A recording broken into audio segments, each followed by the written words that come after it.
Let's bring in our reporters now, Moloko, Moloto and Slindelo Masigane. Let's start in eMkhondo in Mpumalanga, where we find Moloko Moloto covering a community march against political killings in the area. 2 ANC councillors were killed in November alone and no arrests have been made. Moloko, what have the leaders been demanding from police today?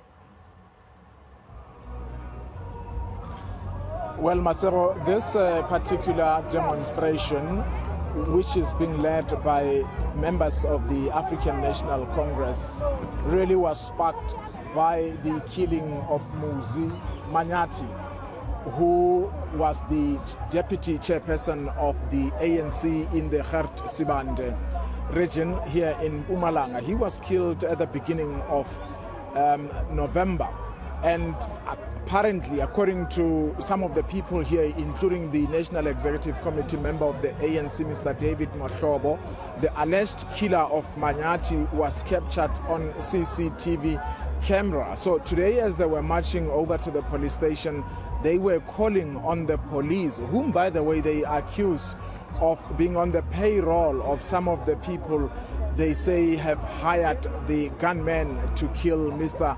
Manyati. So they were calling for the speedy arrest of the suspect.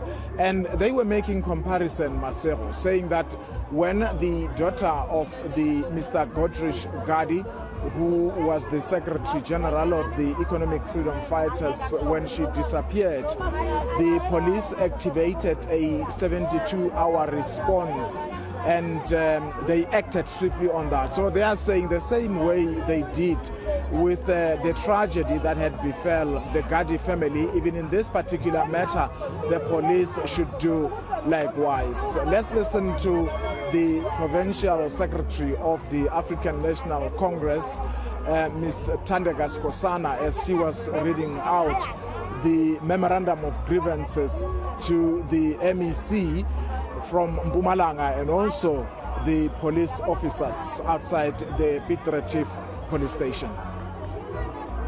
The end of corruption in the police station, which has allowed killers to run amok in the streets of Mkhondo. 2, an investigation in the cases of murder open in this police station, especially those linked to political activity, to politically active citizens, as we believe that some police are in the payroll of the killers. 3, answers as to why the murders of Comrade Muzi Manyati are not arrested a month after he was brutally killed and killers seen on video.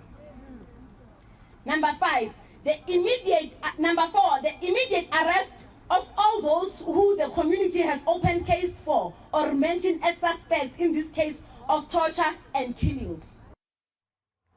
Right, back here in Johannesburg, we find Slindelo Masigane, who was at a press briefing earlier by International Relations Minister Naledi Pandor on South Africa's relations with the world.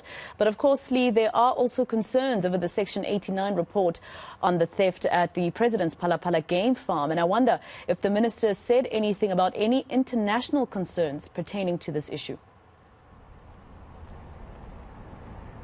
Well, of course, what we saw the minister doing essentially was wrapping up some of the achievements and highlights of this year, in particular foreign policy, as well as where we are in terms of bilateral relations, and just giving us a sense of what we can expect next year in terms of programs that the department will be embarking on, but in particular highlighting that South Africa will be taking over as chair of BRICS, taking over from the People's Republic of China, also saying that, you know, there are talks around how there could be additional members to BRICS, and probably those decisions most likely to be made while South Africa is chairing that formation, also reiterating South Africa's stance around the Russia-Ukraine conflict, saying that the only way forward really to end the conflict is around dialogue. But of course, like you say, one of the key features to also come out of this briefing was to get that reaction,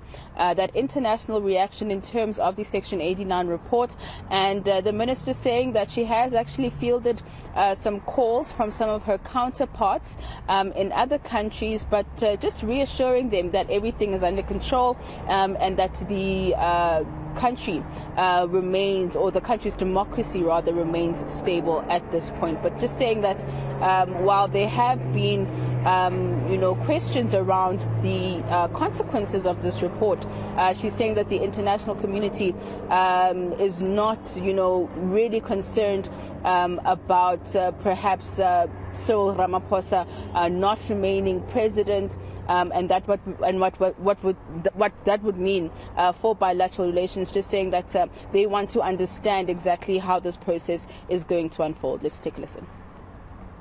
One or two colleagues have called, but they don't want the minutiae of the issue. They're more interested in, is South Africa stable? Is there a problem? Should we anticipate that there'll be some kind of conflict emerging which will harm the stability? And I've assured them, even when the temperature appears very high in South Africa, we remain a stable democracy, and that we have the rule of law, which needs to be exercised to its logical conclusion. And so they must allow the processes to continue and not be alarmed, and start calling on their private sector to withdraw investment or beware. I don't think it's that kind of situation. But one or two have called, but generally, I must say a number, when they call, say we are asking. It's not because we want to interfere. We respect the sovereign right of South Africa.